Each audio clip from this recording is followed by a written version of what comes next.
Mais uma vez, você que nos visita, é um prazer ter você aqui com a gente. Você que está aqui, você que está aí no nosso canal aí no YouTube, no podcast. Prazer ter você nos ouvindo. Queria que você abra a sua Bíblia. Evangelho segundo Marcos, capítulo 10. Se você não trouxe sua Bíblia, tem uma equipe top aqui, que está sempre aí, após, projetando aí, para você acompanhar. Acompanha com a gente, confere direitinho aí, na palavra de Deus, se é isso mesmo que está sendo dito. Hoje eu quero conversar com você sobre esse texto, Marcos capítulo 10, versículo 17. Eu vou ler o 17 ao 22. Intitulei esse sermão como Falta-te uma coisa. Ainda falta uma coisa. Você é uma pessoa satisfeita? Pensa antes de responder. Se o pai e a mãe estiver do lado, normalmente dá uma catucada. No catuco ainda não, pai e mãe, fica quietinho aí, segura também. Você é uma pessoa satisfeita? Você se sente uma pessoa completa? Você se sente completo? Já reparou que nós seres humanos, nós somos muitas vezes insatisfeitos? A insatisfação está sempre presente na nossa vida. Você já parou para pensar nisso? Eu já parei para pensar, já tive crise com isso, já conversei muito com Deus sobre isso. Por quê? Por que a gente sempre quer alguma coisa que a gente não tem? Às vezes a gente quer muito uma coisa, quer muito, sabe? Até sonha, vai dormir pensando no negócio, acorda pensando. Depois que você conquista, acabou o encanto. Acabou aquele negócio, sabe? Acabou. Aí você quer o quê? Mais. Quer outra coisa. Quer algo melhor. Eu já trabalho isso com minhas filhas por essa questão de sempre querer alguma coisa. A gente vai no shopping, papai não vai comprar nada. Quem já ouviu essa frase do pai e da mãe? Graças a Deus. Vou comprar nada. Às vezes ainda fala assim, ó, não tem dinheiro para comprar nada. A criança está sempre querendo mais, sempre querendo, aí ganha um brinquedo, brinca um pouquinho, daqui a pouco quer outro. Nem curte o brinquedo.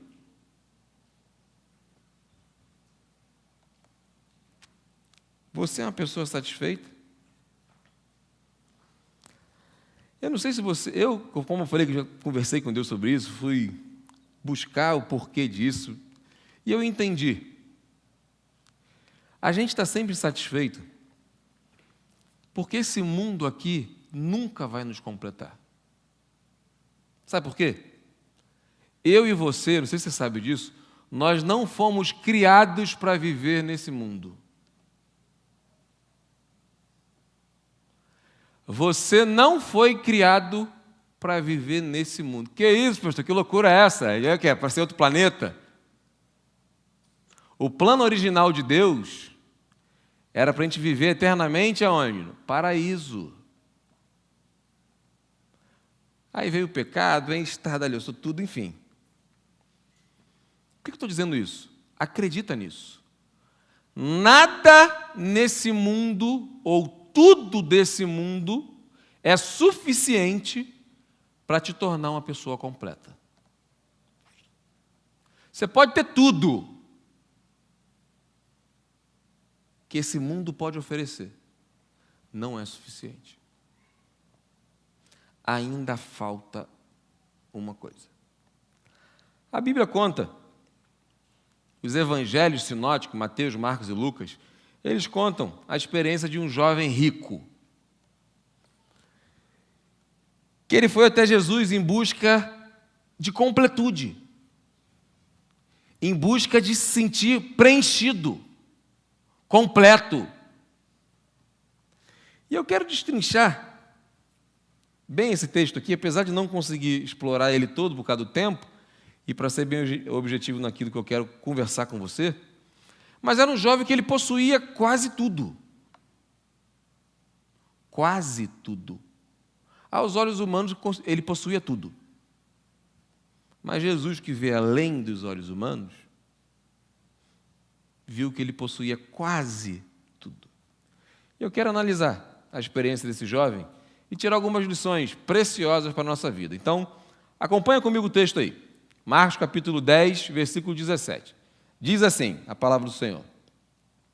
E pondo-se Jesus a caminho, correu um homem ao seu encontro e, ajoelhando-se, perguntou-lhe: Bom mestre, o que eu farei para herdar a vida eterna?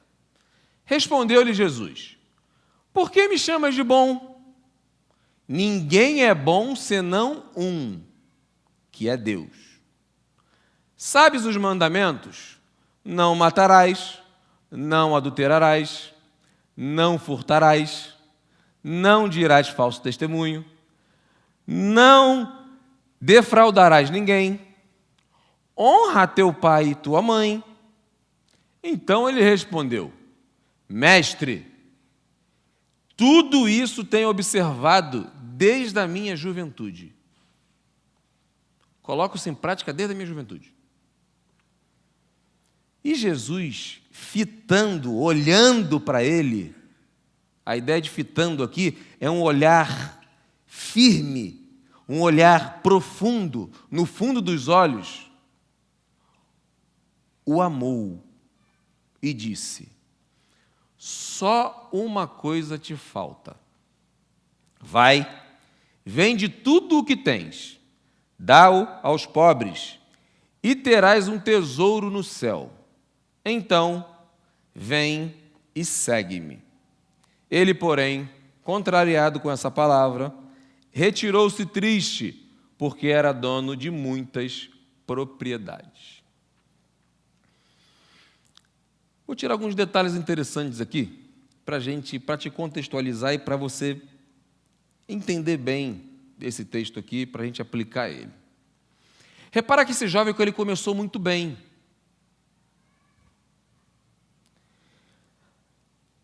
Repare que aos olhos humanos, ele é um exemplo a ser seguido. Um jovem exemplar. Olha que ele, preste atenção no texto, que o texto diz que ele era o quê? Ele era jovem. Vamos começar. Ele era jovem. Um jovem que tinha uma vida pela frente. Tinha força, sonhos, saúde. Tinha oportunidade de ele viver, investir seu futuro promissor no reino de Deus. Ser usado tremendamente por Deus. Jovem. Segundo detalhe é que ele era rico. Quem quer ser rico? Levanta a mão. Só eu, Pedro, mas quem? Na verdade, eu não quero ser rico. Mas é tentador, não é? Ah, quero ser rico não. Aham, tá bom. Não sabe nem o que é ser rico, na verdade, mas beleza. Ele tinha tudo que um jovem poderia desejar, filho. Pensa em tudo que você gostaria de comprar. Ele tinha. iPhone 30, tinha. Carro do ano, tinha. Muitas propriedades, tinha. Pensa na grife mais cara, mais top. Tinha, estava sobrando no armário dele. Tinha tudo. Luxo. Tudo do bom, do melhor. Conforto. Era dono, como eu falei, era dono de muitas propriedades. Assim, quando eu acho que é Lucas, que cita essa questão das propriedades, eu fico pensando assim, se ele tinha muitas propriedades, era um cara inteligente. Era um cara malandro, investidor. Um cara que não era de bobeira. Ou seja, um jovem inteligente, capaz, um jovem brilhante. Era famoso Marcos não diz, mas Lucas 18, diz que ele era um homem de posição, provavelmente um chefe na sinagoga. Tinha fama, glória. Você quer ser famoso? Quem quer ser famoso? Levanta a mão. Ninguém, só que fica olhando lá, ver se eu tenho 500 mil curtidas. 500 mil não, né? 50 curtidas, graças a Deus. Meu vídeo viralizou, 50 mil visualizações. Caraca, agora estou feliz. Mudou o quê? Eu falei que esses dias, um tempo atrás, a Lara veio falar comigo. Papai, vem cá ver. Olha quantas visualizações no meu vídeo. Não lembro quantas. Eu falei, pô, filha, que legal. Mudou o que na tua vida? Que diferença que faz, filho, se tivesse 50 e tendo 5 mil? Qual a diferença que faz? Esse jovem era famoso, influenciador, digital influência. Alguém que tinha muito prestígio, uma boa reputação, um status que a maioria dos jovens gostaria de ter. Esse jovem tinha. Ele era virtuoso, um jovem cheio de virtudes. O versículo 20 diz que, ele diz assim, quando Jesus pergunta para ele, faz a pergunta se ele observava, se ele cumpria alguns mandamentos. Daqui a pouco eu vou falar sobre isso, mas algumas pessoas confundem, parece que ele cumpria todos os mandamentos. Não são todos, alguns. Ele responde assim, tudo isso tenho observado desde a minha juventude. Era um homem íntegro diante da sociedade. Tinha uma excelente conduta exterior, um exemplo, um modelo de jovem para todos ao seu redor. Um jovem que as mamães na época deviam ficar orando, tomara que eu quero um genro desse. Como seria bom se minha filha arrumasse um genro igual o fulano, esse jovem rico aí. Mas ele percebe que ele, mesmo com todas essas características, todas essas virtudes, todas essas bênçãos, ele chega a um momento que ele percebe que tinha algo que inquietava seu coração e sua mente. Ele percebeu que ele era uma pessoa insatisfeita, mesmo com tudo que possuía, com todo o conforto que ele desfrutava, ele se sentia insatisfeito. Faltava algo que nada disso tinha preenchido o seu coração. Sua riqueza, sua fama, sua reputação, sua posição, nada disso o satisfazia por completo. Ele entendeu que ser rico, honesto, religioso não bastava. Ele entendeu que a sua alma tinha sede de Deus. E quando ele chega a essa conclusão, ele sai em busca de vida eterna. Ele percebe que faltava isso na vida dele. Eu fico imaginando assim, ele fazendo uma reflexão, né? Caramba, eu tenho isso, tenho aquilo, tenho tudo, cara. Tudo que o que eu posso querer mais? Ilha, tenho. Helicóptero, tenho. Jatinho igual do Neymar, tenho. O que eu quero mais? Eu quero mais o quê? Tem tudo e o que falta? O que será que está faltando? E ele percebe que o que faltava era Deus no coração dele. Faltava a vida eterna. E ele sai em busca disso. O texto diz que ele sai correndo. Reparou isso no texto? E pondo-se Jesus, joga o texto aí. E pondo-se Jesus ao caminho, um homem vai ao seu encontro como? Correndo.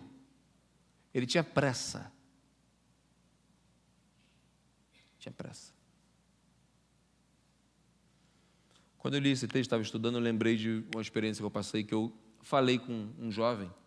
Uma vez eu fui jantar no restaurante com a minha família, e do lado tinha um inferninho. Inferninho, uma festinha, bebê, tá inferninho. Quando eu estava saindo, eu vi um jovem. Já tinha frequentado aqui a igreja. Eu fui falar com ele. E aí, irmão, não sei o quê, ele ficou meio sem graça, assim, né? Normal, caraca, o pastor me viu. Tá, enfim. Tem gente que se esconde do pastor. Tá bom, beleza. Aí fui falar com ele. Falei, aí, irmão, como é que você está, cara? Dei um abraço nele, um cheiro de cerveja, que eu falei, meu Deus do céu. Abracei ele e dei um abraço apertado nele, do jeito que eu gosto de dar, dei um abraço nele. E falei, irmão, o que você está fazendo na sua vida, cara? Isso aqui é ambiente para você não, cara. O que você está fazendo aqui? Um monte de mulher em volta. Falei, essa não é a vida que Deus quer para você não, cara, que Deus tem para você não. Ele me surpreendeu dizendo assim, Davi, eu sei disso, mas deixa eu curtir mais um pouquinho, eu quero curtir mais um pouquinho.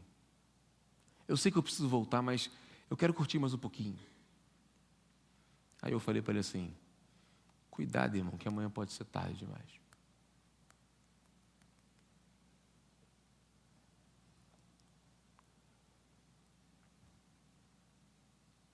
O jovem rico tinha pressa de ir até Jesus. Ele sai correndo. Hernandes Dias Lopes, ele comenta, só para você entender a intencionalidade desse jovem de ir até Jesus. Ele comenta essa questão da pressa dele correndo, ele diz assim, naquela época, pessoas tidas como importantes não corriam em lugares públicos, mas esse jovem correu. Ele tinha pressa. Muitos querem ser salvos, mas deixam para amanhã e perecem eternamente. Esse jovem não podia mais esperar. Ele não pôde mais protelar. Ele não aguentava mais. Ele não se importa com a opinião das pessoas. Ele tem urgência para salvar a sua alma. Ele não está nem aí porque as pessoas vão pensar dele. Se as pessoas iam rir, se as pessoas iam zoar, se as pessoas iam filmar, fazer meme. Ele não estava nem aí. Ele tinha pressa para resolver esse vazio que ele carregava dentro dele.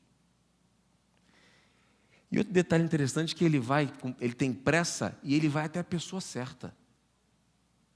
Ele vai até o único que poderia resolver essa situação. Ele vai até Jesus. O único que poderia e que pode salvar. Ele vai direto até Jesus. E quando ele chega até Jesus, o que ele faz? Se ajoelha, se prostra.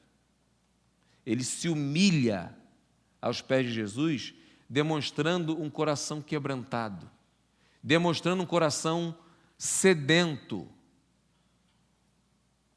Além de correr, ele se prostra aos pés de Jesus. Para muitos, fala assim, que papelão, hein? Um cara de posição correndo igual um maluco, se ajoelhando nos pés do... Às vezes a gente, como cristão, se passa como maluco, não passa? Doido, tudo bando de maluco. Bitolado, tapado. Como é que é? Quadrado. BV quadrada. Está transando namorada, não? Ih, está perdendo. Vamos ver lá na frente o que vai dar. Enfim, ele não se preocupa com isso. Ele vai. E o texto diz que Jesus, fitando, Jesus olhando para ele, olhando o desespero daquele jovem, ele o ama, o amou. Mas ao mesmo tempo que Jesus vê e o ama, Jesus percebe que faltava algo de essencial na vida dele. E Jesus, intencionalmente, ele faz aquelas perguntas. Primeiro, eu não vou entrar nesse detalhe hoje, mas Jesus fala assim, bom? Por que você me chama de bom? Parou para pensar, por que Jesus fala isso? Por que você me chama de bom? Bom só tem um, que é Deus.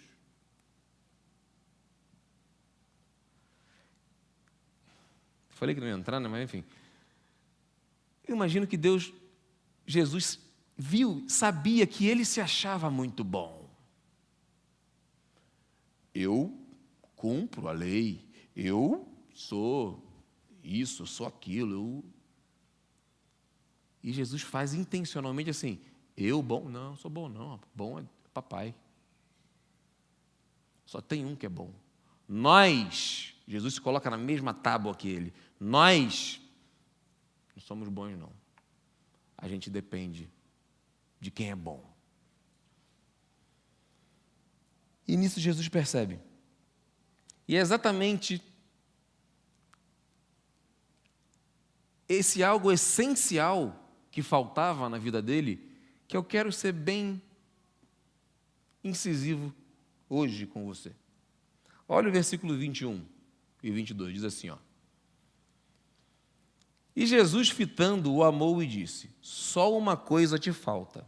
Vai, vende tudo o que tens e dá aos pobres, e terás um tesouro no céu. Então vem e segue-me. Ele, porém, contrariado com esta palavra, retirou-se triste, porque era dono de muitas propriedades. Deixa eu abrir um parênteses aqui para você entender que quem conhece, quem já ouviu, talvez você esteja pensando hoje, com esse texto, talvez na sua cabeça, o foco desse texto é sobre as riquezas. E imagino quem de repente não conhece o texto, chega na igreja, o pastor começa a falar, lê um texto desse, e já vem um pastor pedir dinheiro. Já vem o pastor mandar eu dar meu relógio, minha aliança, meu cordão de ouro. O texto não fala nada disso. O foco do texto não são as riquezas. Você sabia disso? O tema central aqui do texto é vida eterna. O homem chega até Jesus em busca de vida eterna. Esse é o ensinamento central do texto. Eu já falei aqui, mas se você reparar, o jovem fala sobre os mandamentos, né? Ele não cumpria todos os mandamentos. Ele fala assim, ó, tudo isto o quê? O pessoal que estuda português, não sei se a versão é isto, se é isso. E está isso, né? Mas enfim, isto é o que foi dito antes. Tudo isto, eu gravei isso assim, ó, isto com T é de perto. Alguém ensinou isso para vocês? Perto, é o que foi dito mais perto antes. Enfim, tudo isto que acabou de ser falado, eu tenho colocado em prática. Não é a lei toda. Ele colocava em prática aquilo que a lei se refere a relacionamentos humanos.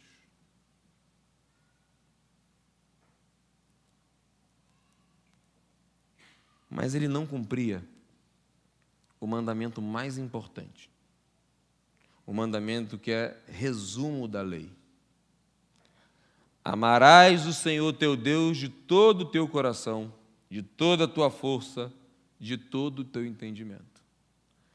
Êxodo 23, que é o primeiro mandamento, não terás outros deuses além de mim.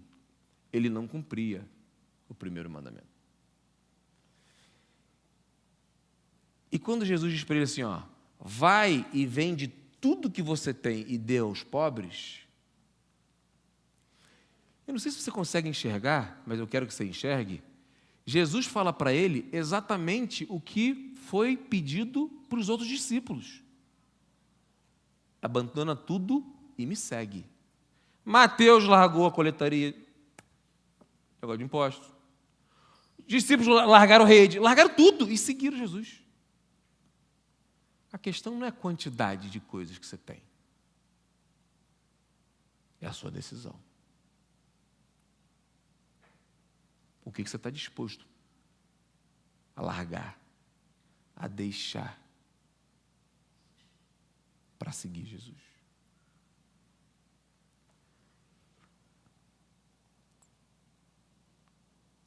Infelizmente, a gente já viu no texto que esse jovem decidiu não largar.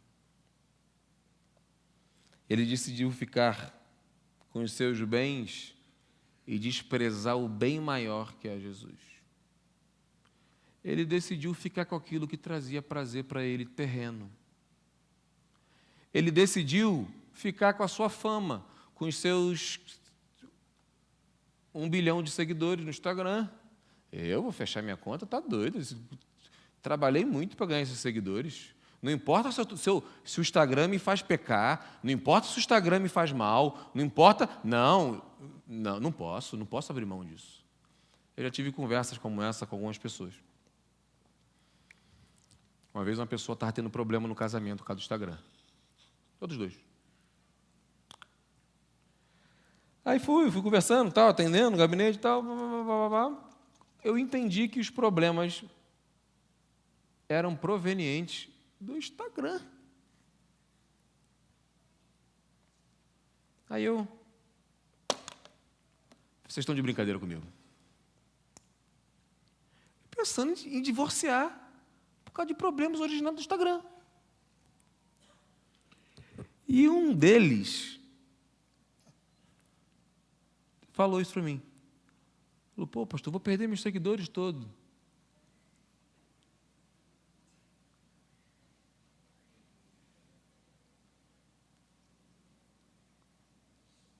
Eu olhei para a cara dessa... Você prefere ter seus seguidores ou ter seu casamento restaurado? Gente, estou contando um caso. Seja sincero. Você já reparou que às vezes a gente coloca coisas no lugar de Deus na nossa vida que a gente tem dificuldade de tirar? A gente não quer tirar, não. A gente não quer perder. Perder meus seguidores? Meus 500 mil seguidores? Jamais. Acabei de postar fotinha aqui, 5K. É 5K mesmo, é? Sei o quê? 5K é 5 mil, né? Pô, legal. Falando de Instagram, vai ter outras coisas. Tem coisa na sua vida que você precisa decidir. Ou é isso, ou Deus. Não dá para caminhar os dois juntos. E talvez você esteja pensando, assim, caramba, estou escolhendo isso, em vez de Deus. Eu estou dando mais valor para isso do que para Deus. Eu estou investindo mais nisso do que em Deus. Eu falo no meu discurso, Deus é tudo para mim. Deus é a melhor coisa que aconteceu na minha vida foi conhecer Deus. Eu canto, eu louvo, eu posto, mas na prática, tem gente que não consegue abrir mão de 1 hora de sono para estar na presença de Deus. Não, pastor, meu sono é sagrado.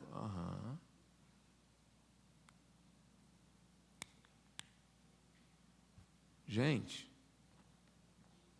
é muito fácil a gente olhar para o jovem rico, que se você parar para pensar, e eu não gosto de ficar, quem me conhece sabe, eu não gosto, não tenho costume de ficar tacando pedra em ninguém. Então, quando eu olho para esse texto aqui, eu olho para o jovem rico e falo assim,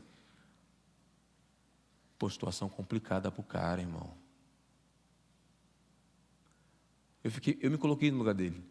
Imagina eu, milionário, tendo tudo, famoso, tudo que eu quisesse, e Deus fala assim, para pensar você. Você venderia tudo que você tem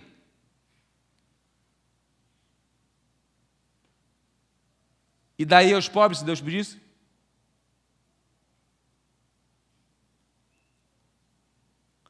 Sua herança milionária de 5 mil reais.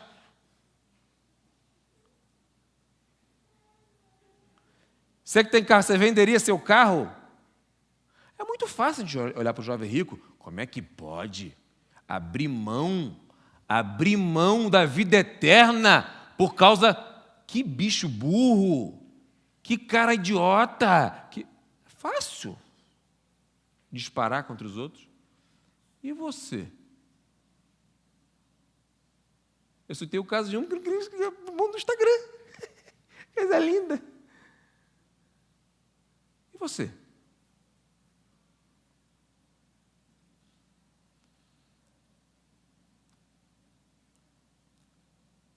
Você abriria mão de uma amizade que te faz bem, mas no fundo, te afasta de Deus? Não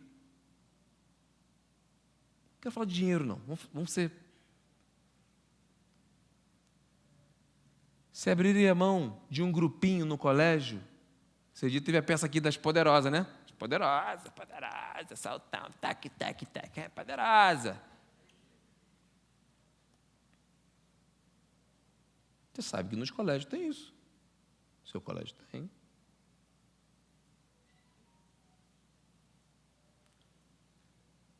Você abriria mão de participar de um grupo do WhatsApp? Tem gente que não abre.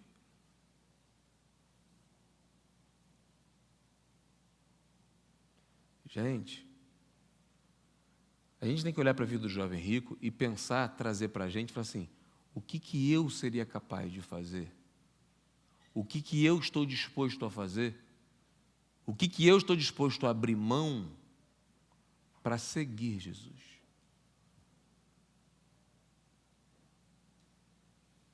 Que preço que você está disposto a pagar? Que esforço você está disposta a fazer?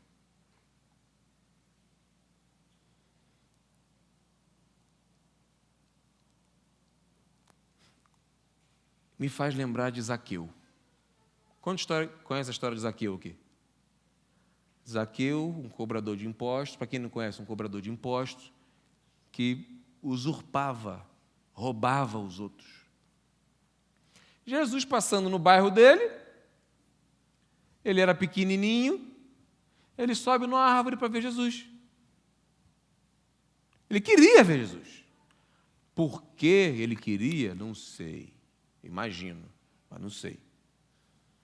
O que eu sei é que Jesus olha para ele.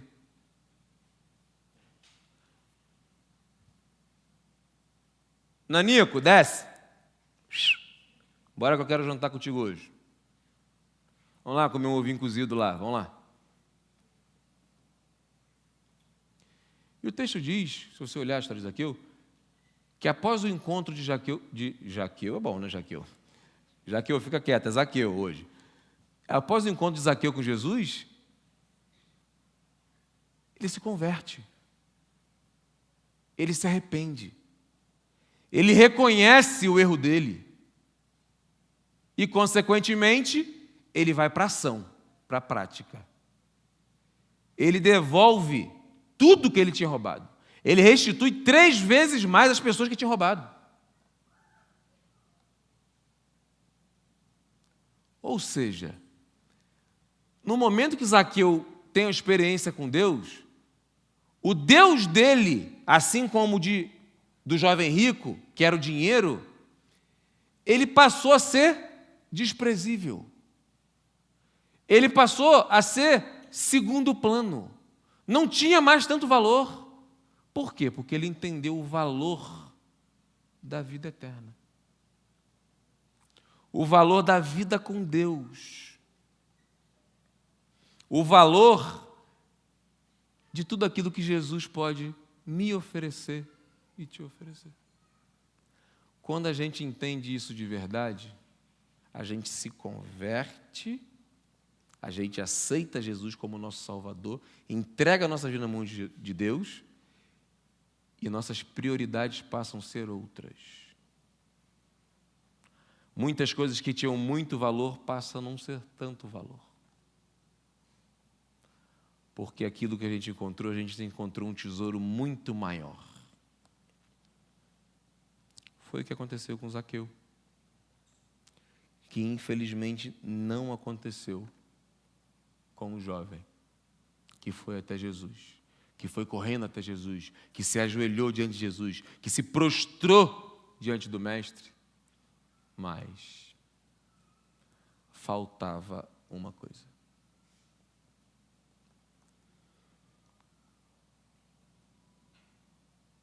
Falta alguma coisa na sua vida? O que falta para você?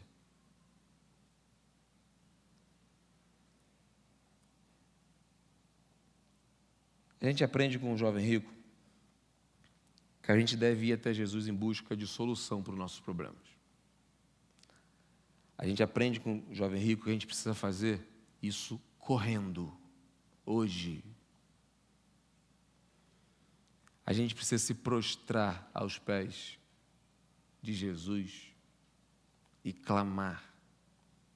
A gente aprende que nós precisamos colocar Deus em primeiro lugar. Nós precisamos amar a Deus acima de todas as coisas. Você pode dizer, com toda sinceridade, que você tem colocado isso em prática? Deus está em primeiro lugar na sua vida? Tem certeza? Você já encontrou com Jesus? E tem um autor, eu não esqueci o nome dele, mas é um autor que diz que todos nós temos um buraco dentro de nós que só Deus, é do tamanho de Deus, só Deus pode preencher. Esse vazio dentro da sua alma já foi preenchido? Você já convidou Jesus para entrar na sua vida e transformar? Te dar salvação? Feche seus olhos, por favor, quero orar com você.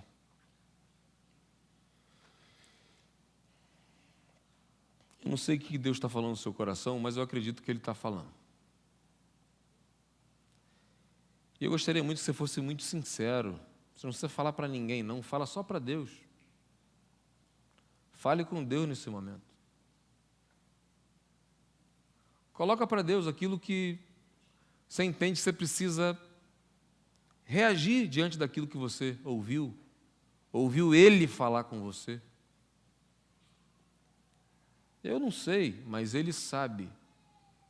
E você sabe também.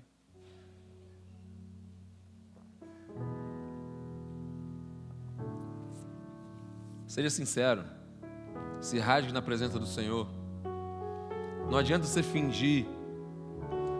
Não adianta fingir que não é com você. Não adianta você querer se boicotar dizendo que não, isso não, eu não preciso disso.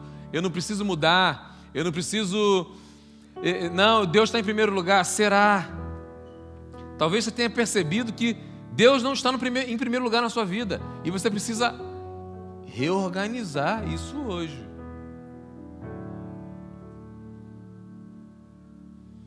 Talvez você precisa de ajuda. Você precisa se prostrar aos pés do Senhor hoje e clamar por algo. Ou talvez alguém. E você tem essa oportunidade de fazer isso hoje também. Se você não entregou sua vida a Jesus ainda, se você não aceitou Jesus como seu Salvador, o único que pode te dar vida eterna, faça isso hoje. Não deixe para amanhã. Fale com Ele. Senhor, eu entendi que nada vai me completar. Talvez tenha buscado muitas coisas em pessoas, em dinheiro, em fama, em coisas, Mas hoje eu entendi que só o Senhor vai me completar. E diz para Ele que você entrega a sua vida nas mãos dEle, você aceita Ele como seu Salvador, que nesse momento você vai receber a salvação, vida eterna. Fale para Ele.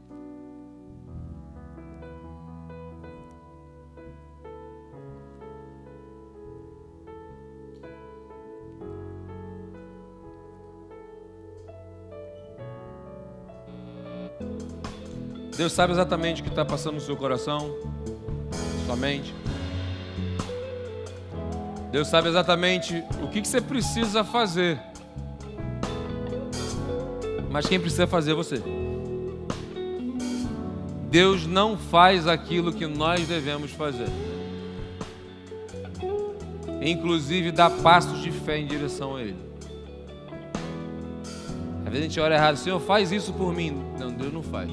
Deus faz o que é impossível. O que é possível, eu e você temos que fazer. Faça aquilo que depende de você. Que Deus sempre faz aquilo que cabe a Ele. Feche seus olhos, nós vamos orar. Senhor, muito obrigado. pela Tua presença, pela Tua palavra, que sempre fala aos nossos corações. Obrigado pelas vidas que estão tomando decisões aqui hoje. Talvez pessoas estão nos assistindo pela internet agora e estão tomando decisões também. Contempla a fé, a decisão de cada um deles. Talvez pessoas que não vieram aqui à frente, mas também estão tomando decisões, Pai. Nós clamamos que o Senhor entre com providência na vida de cada um deles. Que o Senhor entre com providência na situação. Fortalece cada um, Pai. Nos fortalece, por favor. Não nos deixe cair em tentação, Pai. Por favor, nos livra do mal. Quero te agradecer pelas vidas que se entregam hoje, que te aceitam como Senhor e Salvador da sua vida. Que eles vivam, sintam a Tua presença e vivam os melhores dias da vida deles. Que sintam de uma forma muito clara a Tua presença, o Teu agir, a Tua alegria, a Tua paz, a esperança que temos em Cristo Jesus. Abençoa, Pai, cada vida, cada motivo que trouxe cada um deles aqui à frente. Que eles sintam, recebam, sejam transformados conforme o Teu querer e a Tua vontade. Em nome do Teu Filho Jesus, nosso Senhor e Salvador, que nós oramos e muito te agradecemos. Amém.